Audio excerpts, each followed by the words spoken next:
Magkano na nga ba ang passport application ngayon? Tara pag-usapan natin. By the way, kung first time mo sa channel natin and gusto mo pa ng mga online tutorial videos katulad nito, please click the subscribe button. Ang pag-apply ng passport ay online na. Hindi ka pwedeng dumiretso sa DFA para makakuha ng passport.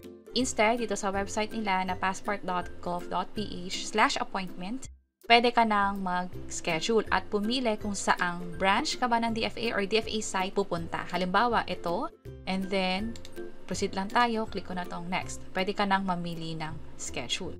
At mag-fill out ng form para nga makapag-apply ng passport appointment. At meron kaming ginawang hiwalay na tutorial video kung paano to gawin. Very quick lang sagutin natin kung magkano nga ba ito. Sa ngayon, ang passport application ay nasa 950 pesos. Yan yung regular processing at 12 working days sa abutin.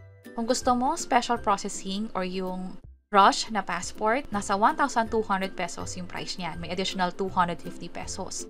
Pero hindi pa doon natatapos kasi meron pang tinatawag na convenience fee.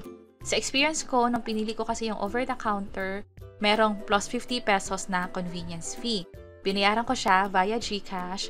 So, hindi nyo talaga babayaran yung 950. Instead, katulad sa akin, yung 950 na pinaka-base na payment, may convenience fee pa na 50 pesos. That's why naging 1,000 pesos yung charge sa akin.